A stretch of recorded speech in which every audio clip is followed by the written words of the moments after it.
በዛብህ ወላጆቹን ከድቶ ማንኩሳን እንደለቀቀ ዋሸራ ወደምትባል ሀገር ሄዶ ቅኔ ቤት ገባ። በዋሸራም 1 ዓመት እንደቆየ ቅኔ ተቀኝቶ ዝማሬ መዋሲት ለማሄድ ወደ ዙራምባ ሄደ። ዙራምባ 2 ዓመት ያክል ቆይቶ ዝማሬ መዋሲትና ጽፈት ካወቀ በኋላ ደብረ ወርቅ የምትባል ሀገር አዲስ የመጽሐፍ መምህር ከጎንደር መምጣታቸውን ስለሰማ ወደዚያ ሄዶ መጽሐፍ ለመቀጠል ወሰነ። ደብረ ወርቅ እንዳጋጣሚ ለአስተርእዮ ማርያም ዋዜማ ደርሶ ቤተክርስቲያን ሲያገለግል አደረና ካህናቱ የድምጹን ማማር አይተው በበነጋው ጠዋት ዕጣነ ሞገር እንዲመራ ለምነውት ሲመራ የሰማው ሰው ሁሉ በድምጹ ማማር ተገረመ። የአገልግሎቱ ስነ ስርዓት ተፈጽሞ ለበዓሉ ከሩቅም ሆነ ከቅርብ የመጡት ካህናትና ተማሪዎች በየቤቱ በሚመሩበት ጊዜ እመጠጊቱ ወደ በዛብህ ቀረብ ብለው ወንድሜ ደፈርሽኝ አትበለኝና ለዓመት በዓሉ የመጣህ ነው ወይስ እዚህ ሀገር ትማራለህ ብለው ጠየቁት። ለጊዜው እንግዳ ነኝ፣ ለወደፊቱ ግን እዚሁ ለመማር አስቤያለሁ እመቤቴ አለ በዛብህ። በደብረ ወርቅ ዘመድ ወይም የምታውቀው ሰው አለ? በወሬ ካልሆነ ደብረ ወርቅን በጭራሽ አላውቀውም። አሁንስ ወዴት አርፈሃል? ትናንት መጥቼ እዚሁ በተስኪያን ነው ያደረው። የምታውቀው ሰው ከሌለ በዓሉን እኔ ቤት እንድታርፍ ትፈቅዳለህ? እማምላክ ረፍተ ነፍስ ስቶይንም ቤት መስተንግዶውን እቀበላለሁ። እመጠጅቱ በዛብህንና ለበዓሉ የተጠሩ ዘመዶቻቸውን አስከትለው ቤት ሲደርሱ መብል መጠጡ ተሰናድቶ በየቦታው ቀርቦ ይጠብቃቸው ነበር። ከምሳ በኋላ ለበዛብህ አጠገብ ቁጭ አሉና ቅድም ሳታስበው መጥቼ እንደ ንስሐ አባት ያን ያክል ስመረምርህ ምን መሰለህ እባክህ አሉ። ደብረ ወርቅ እንዴት የተባረከ ሀገር ነው ብዬ አደነቅኩ። አይደለም፣ ደብረ ወርቅስ እንደሌላው ሀገር ሁሉ ነው።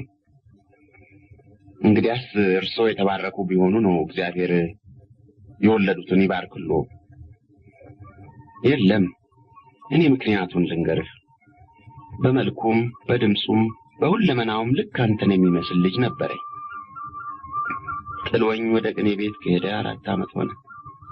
እስከዛሬ ወሬውን ሰምቼ አላውቅም።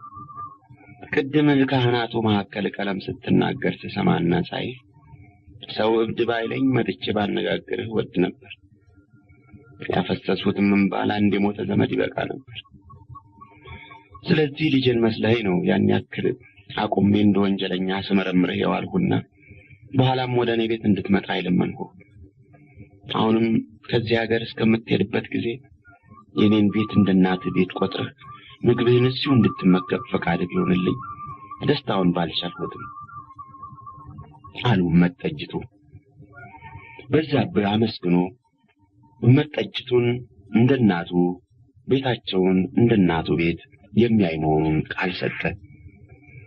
ስለዚህ እመጠጅቱ ምግቡንና ልብሱን ችለው እንደ ክፉ ቀን እህል እየተንገበገቡለት እሱም በደብረ ሪማቸው በዓመት 2 ጊዜ የሚደርስባቸውን ቅኔ እየተቀኘላቸው 2 ዓመት መጽሐፉን እየቀጸለ ተቀመጠ።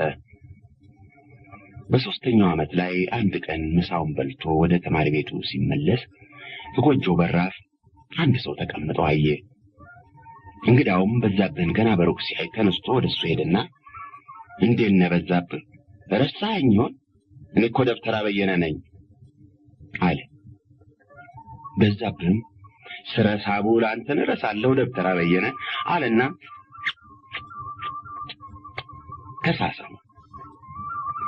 ደብተራ በየነ በማንኩሳ አሉ ከሚባሉት ደብተሮች አንዱ ነበር። በተለይ በቅኔ የሚተካከለው አልነበረም። በዛብህ ሀገሩን ሳይለቅ ይመኛቸው ከነበሩ ብዙ ነገሮች አንዱ እንደ ደብተራ በየነ ቅኔ ማወቅ ነበር። ደብረ ወርቅ ምን እግር ጣለ ደብተራ በየነ አለ በዛብህ። ሞጣ አቋቋም ለመማር ሄጄ ነበር። ስመለስ እግረ መንገዴን ደብረ ወርቅን አይቼ ልለፍ ብዬ መጣሁ። ያ ሰው ሙያ መቻነሰ ነበር አቋቋም ልትማር የመጣ ዛሬ አቋቋም የማውቅ ደብተራ እንደ ድምፀ ክፉ አዝማሪ ፈላጊ የለውም አለ ደብተራ በየነ እየሳቀ። ከዚህ በኋላ እየተሳሳቁ ወደ በዛብህ ጎጆ ገብተው ተቀምጠው ሲጫወቱ አመሹ። በጨዋታቸው መካከል በዛብህ የዘመዶቹን ወሬ ለመጠየቅ እየወደደ ነገር ግን በቀጥታ ለመጠየቅ ፈርቶ ዳር ዳር እያለ በዙሪያ መንገድ እንዲነግረው ቢሞክር ደብተራ በየነ እንዳልገባው ሁሉ ሌላ መልስ እየሰጠ አስቸገረው። በዛብህ ስለማንኩሳ በመነጋገር ከጨዋታ ብዛት የዘመዶቹ ነገር ይነሳል በማለት የማንኩሳን ነገር ሲያነሳ ደብተራ በየነ አንድ ሁለት ቃል ከመለሰ በኋላ ቶሎ ብሎ ጨዋታውን ወደ ሞጣ፣ ወደ ዋሸራ፣ ወደ ደብረ ወርቅ ይለውጠዋል። በዚህ አኳኋን ሁለቱ ደብተሮች እየተዋወቁ ያልተዋወቁ መስለው አንዱ ሲሸሽ ሌላው ሲያባረር አምሽተው በመጨረሻ በዛብህ ተስፋ ቆርጦ ነገር ግን አንድ ክፉ ወሬ እንዳለ አረጋግጦ ዝም አለ። ጥቂት ዝም ብለው እንደቆዩ በዛብህ እንግዳውን አስከትሎ ለራት ወደ መጠጅቱ ቤት ሄደ።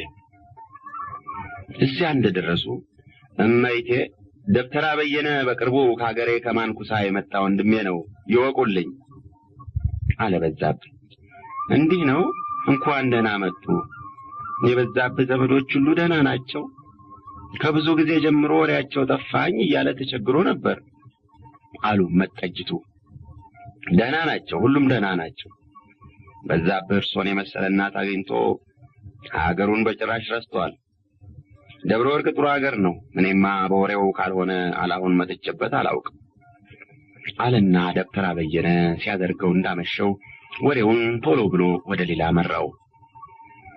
በመብል ጊዜ በዛብህ በራስ ምታት አመካኝቶ ምንም ሳይበላ ተነሳ።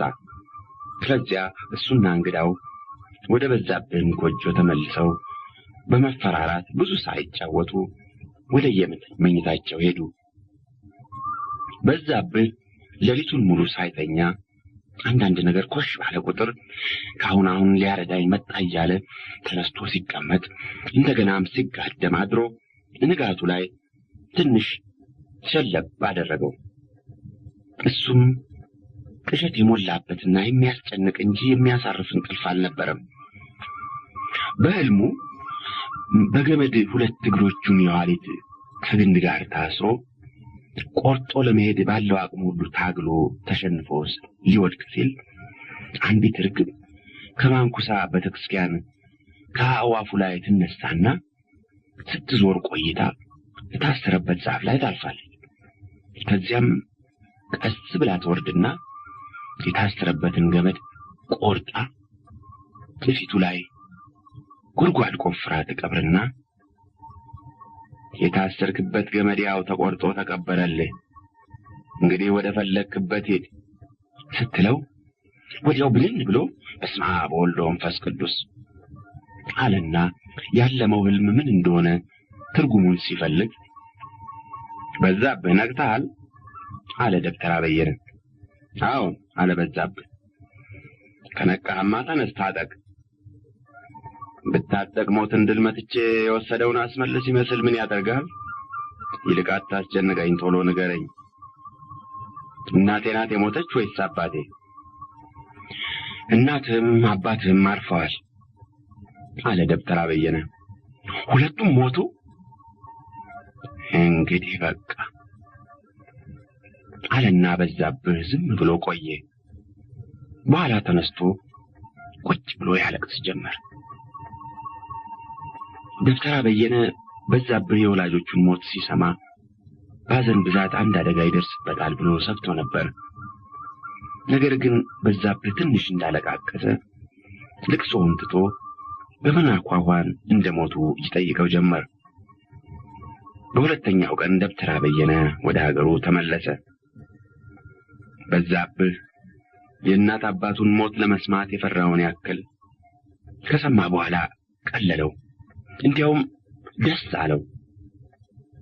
ከእንግዲህ ወዲያ ወደ ኋላ የሚጎትተው ነገር ሳይኖር ወደ ፈለገው ሀገር ሄዶ የፈለገውን አይነት ህይወት ለመኖር ይችላል።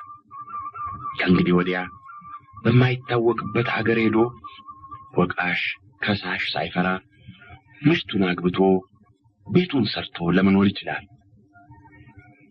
ወደፊት የሚኖረው የደስታ ኑሮ ስዕሉን ስሎ ምስሉን መስሎ ታየው። ስለዚህም ደስ አለው።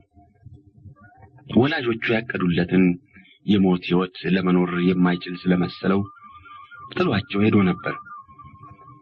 የእነሱን ሕይወት እንደፈለጋቸው ኖረው እሱም ሕይወቱን እንደፈለገው እንዳይኖር አስቀድመው ከብዙ ታቦቶች ጋር ስለተዋዋሉበት ሊቀጣቸው ጥሏቸው ሄዶ ነበር።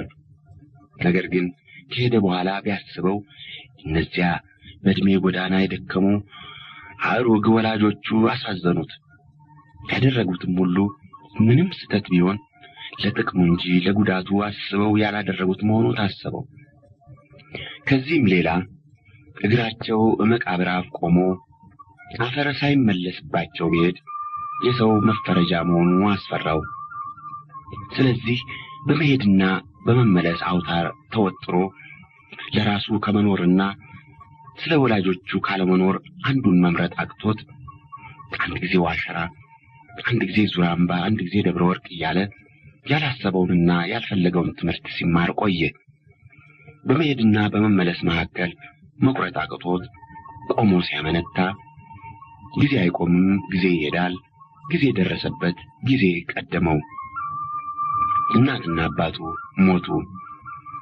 እንዳልወለዱ እንዳላሰደጉ አስተማሚ አጥተው ሞቱ። እንዳልወለዱ እንዳላሰደጉ ቀባሪ አጥተው በሹም ትእዛዝ አፈር ለበሱ። እነሱ ምን ክፉ ለው ኖሯል ተባሉ። እሱም የሰው መፈረጃ ሆነ። ከእንግዲህ ወዲያ ወደ ማንኩሳ መመለስ በጉዳት ላይ ተፈርዶ ከመጨመር በቀር ጥቅም የለውም። አንደኛውን ወንዝ ተሻግሮ ተራራ ዞሮ ወደማይታይበት ወደማይሰማበት አገር መሄድ ይሻላል። አሁን የዋሊት አስሮ 5 ዓመት ሙሉ በዋሸራ በዙራምባ በደብረ ወርቅ ዙሪያ ሲያዞረው የነበረው ብርቱ ማሰሪያ ተቆርጧል። አሁን ነፃነቱን አግኝቷል። ስለዚህ ወደሚፈልግበት ሄዶ እንደሚፈልገው ይኖራል። እግዚአብሔርስ? ታቦቶቹስ? እስቲ እሱ ያውቃል አለ። በዛብህ ይህን ሁሉ ካሰበና ካሰላሰለ በኋላ በጠቅላላው የእናት የአባቱ ሞት የአገሩን መቅረት አሳዘነው። ነገር ግን ነፃ አደረገው። ስለዚህ ማንኩሳን ሁለተኛ አገር አለኝ ብሎ ላስበው ማንኩሳ ለሌሎች ይኑር እንጂ ለሱ ከእናት አባቱ ጋር ሞቶ እንደተቀበረ ሊቆጥረው ቃል ገብቶ ወደ አዲስ አበባ ለመሄድ ወሰነ። መልስ ያላገኘለትና መቼም ቢሆን የማያገኝለት ከታቦቶች ጋር ያለው ቃል ኪዳን ነው። እሱን ለእግዚአብሔር ተወ።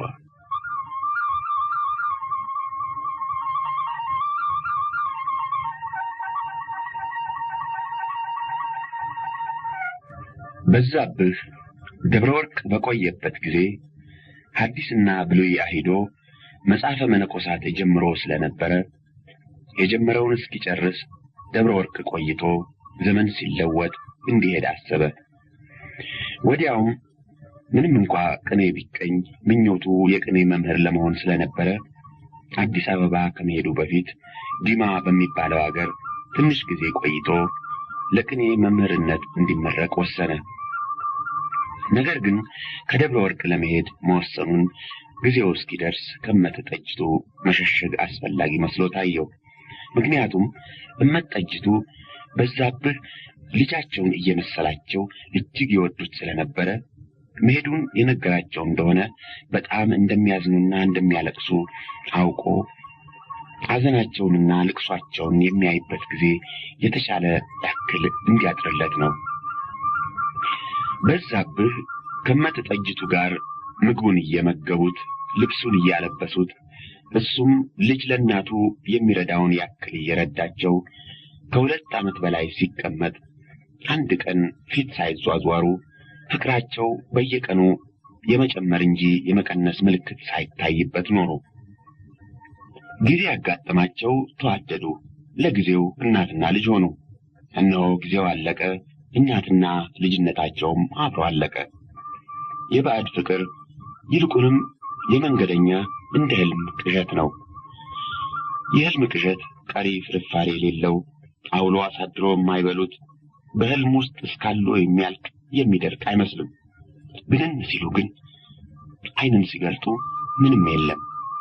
የባዕድ ፍቅርም እንዲሁ ነው። አብሮ እስካሉ አንዳንድ ጊዜ ሲያጋጥም ከዘመድ ፍቅር ሊበልጥ ይችላል። የሚያልፍ አይመስልም።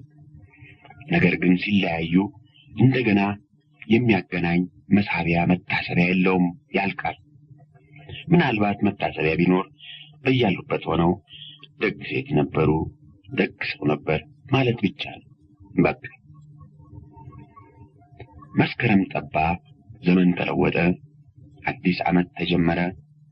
እነሆ በዛብህም ከዘመኑ ጋር አገር ሊለውጥ አዲስ ሕይወት ሊጀምር ነው። አንድ ቀን እሑድ ከቤተ ክርስቲያን ምላሽ ከቁርስ በኋላ በዛብህ ሲፈራ ሲቸር እሜቴ ትሁኔ አንድ ጊዜ ወደ ውጭ ብትቆይ የምነግሮ ጉዳይ ነበረኝ አለ። እመጠጅቱም ትሁኔን ማድቤት ሄዳ እንድትቆይ ያዘው። ምን ጉዳይ አገኘ አሉት። በዛብህ አንገቱን ደፍቶ በግራ እጁ ግንባሩን ሲያሽቆየና ቀና ብሎ እሜቴ ላደረጉልኝ ሁሉ እኔ ለመክፈል አልችልምና እግዚአብሔር ዋጋውን ይክፈለው። እግዚአብሔር ከሚወዱት ልጆ በዓይነ ሥጋ ለመገናኘት ያብቃው። አሁን የመጣሁበትን ትምህርቴን ስለጨረስኩ መርቀው እንዲያሰናብቱኝ ለምኖታለሁ አለ። የዚህን ጊዜ እመጠጅቱ ዓይናቸውን ለበስ አድርገው መልስ ሳይሰጡት ትንሽ ቆይተው ለካሄም አለና አሉ። ምኑ አለ በዛብህ። ያንተና የኔ መለያየት ፊትም ሳናስበው ያገናኘን እግዚአብሔር ነው። አሁንም ደህና ከሆነ ያገናኘን ይሆናል አለ በዛብህ። እንባቸው እንደቀረበ ሲያይ ልቡ እንደመሸበር አለና ባላገናኘን ባልተዋወቅን ይሻለኝ ነበር አሉ መጠጅቱ። እኔ ደግሞ ለሁል ጊዜ የማይረሳ የደግነትና የታላቅነት ምሳሌ የሚሆን መታሰቢያ ስላገኘው ያገናኘንን አምላክ አመሰግነዋለሁ። ሰማህ በዛብህ፣ የሚወዱት ሁሉ ራሱ እንጂ መታሰቢያው አያስፈልግም አሉ መጠጅቱ። እንዴት? የሚወዱት ሁሉ ራሱ አብሮ ሲኖር ደስታ ይሰጣል። ለሁል ጊዜ ሲለይ ግን መታሰቢያው ያው የሚወዱት ሰው ራሱ ቢኖር ኖሮ የሚሰጠውን ነገር ግን ባለመኖሩ የቀረውን ደስታ ስለሚያስታውስ ለልብ ስቃይ ከመሆን በቀር ጥቅም የለውም። እውነቱን ነው። እኔ ግን ነገሩን በዚህ በኩል አልተመለከትኩትም። ለወደፊቱ ልምከር። የምትወደው ለሁል ጊዜ ሲለይህ የሚያስረሳ እንጂ የሚያስታውስ ነገር አትፈልግ፣ ያለዚያ ሕይወትህ የስቃይ ሕይወት ይሆናል አሉ መጠጅቱ። በዛብህ አንገቱን ደፍቶ ዝም አለ። ግሩም ነው አሉ መጠጅቱ። ትንሽ ሳቅ አሉና ፊታቸው በትካዜ እንደተመላ አባትና እናትን ተረድተህ ስታለቅስ ዓይኔ ካንተ ጋር እያለቀሰ ልቤ በምስጢር የነበረው ደስታ ሊነገር አይቻልም ነበር። እንዴት አለ በዛብህ። በዚህ ምክንያት ነው ብዬ ልነግርህ አልችልም።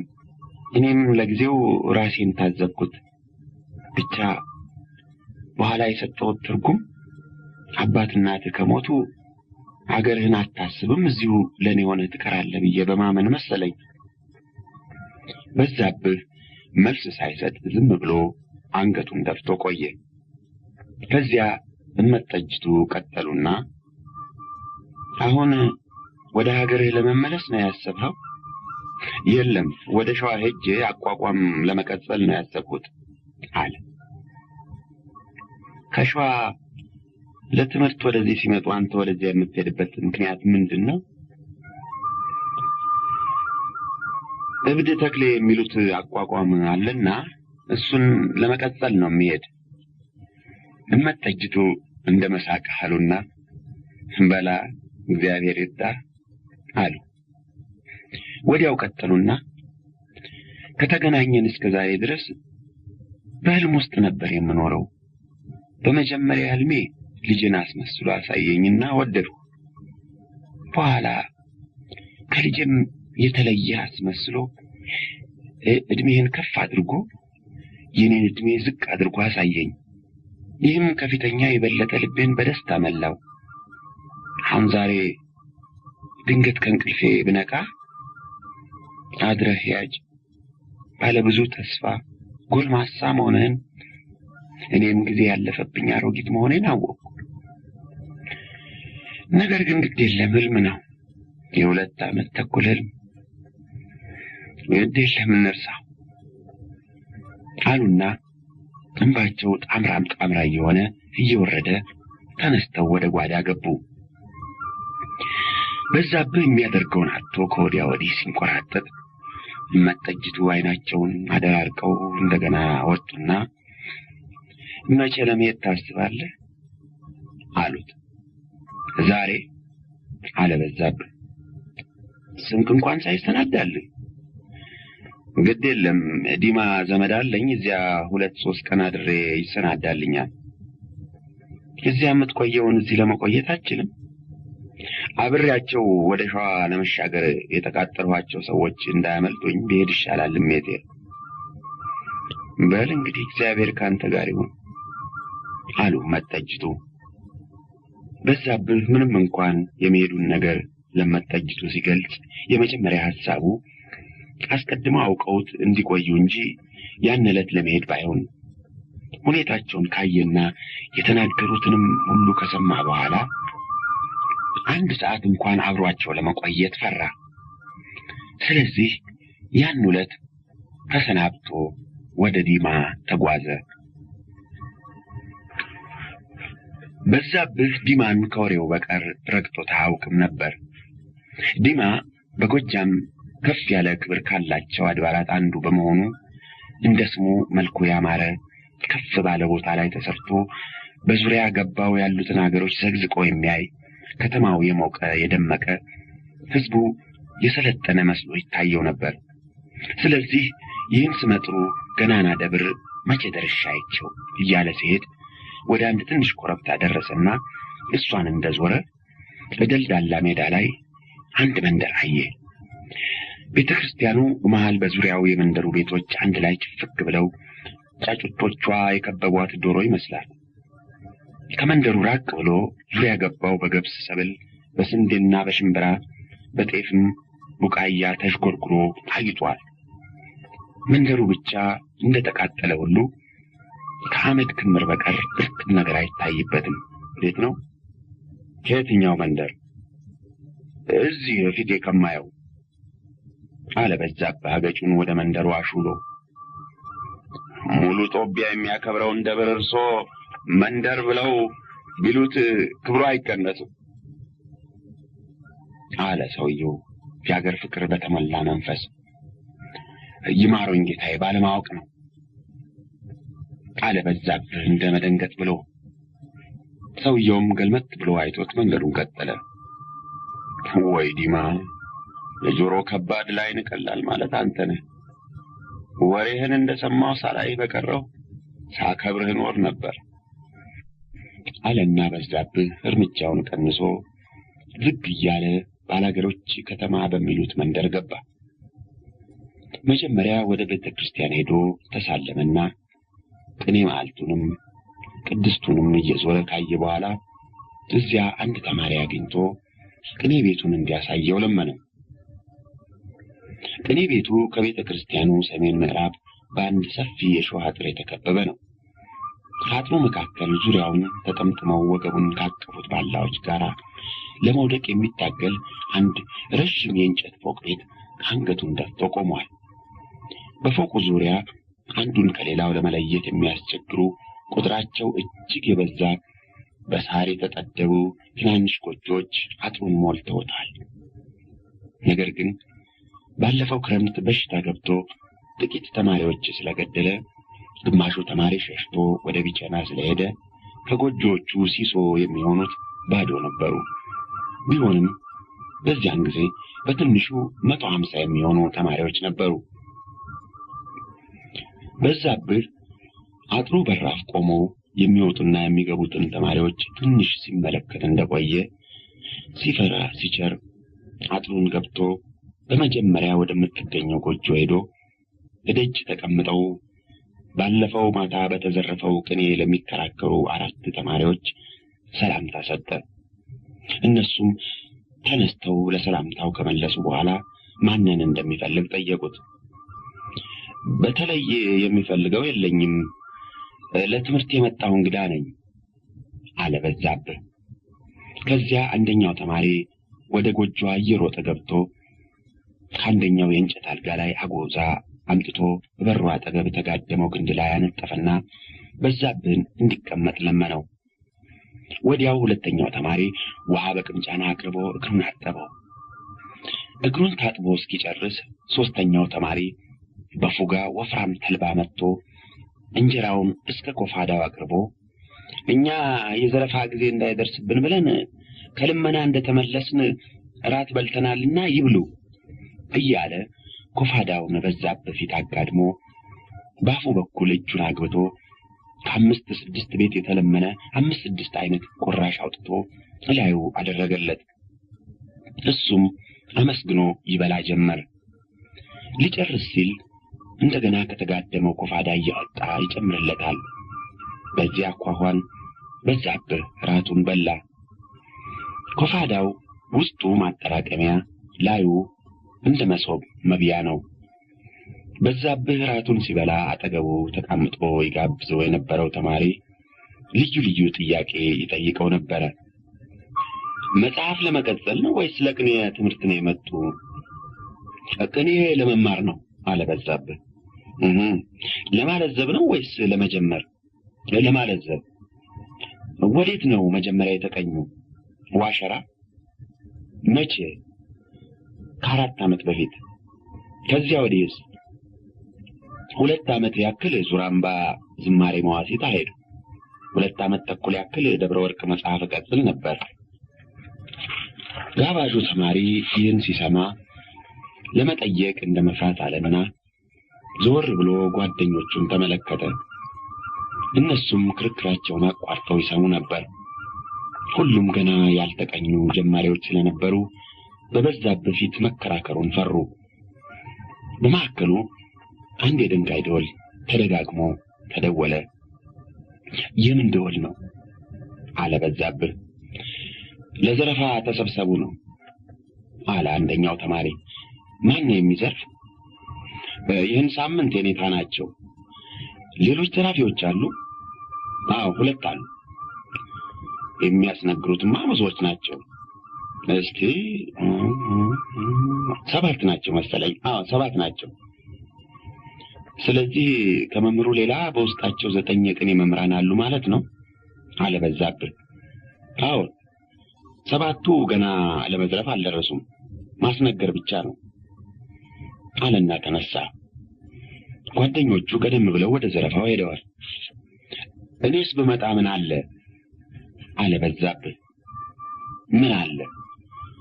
የደብሩ ዲያቆንና ደብተራው እንኳን ሳይቀር እዚሁ ሲሰማ ነው የሚያመሽ አለ ተማሪው። ከዚህ በኋላ ተያይዘው የቅኔ ዝናብ ወደሚዘንብበት ፎቅ ሄዱ። እዚያ ሲደርሱ ከፎቁ ስር አደባባዩ በሰው ግጥም ብሎ ሞልቶ ነበር። ነገር ግን ያ ሁሉ ሰው አይንቀሳቀስ፣ አይተነፍስ፣ አስማት እንደዞረበት ዝም ብሎ ወደ ፎቁ አንጋጦ ሲመለከት እያንዳንዱ ሕይወት የሌለው ምስል ይመስል ነበር። በመካከሉ ከፎቁ ላይ የእጅ ጭብጨባ ተሰማ። የዚህን ጊዜ ከዳር እስከ ዳር መንቀሳቀስ ሆነ። ሹክሹክታውም አደባባዩን ሞላው። እንደገና ሲጨበጨብ እንደገና ሁሉም ጸጥ አለ።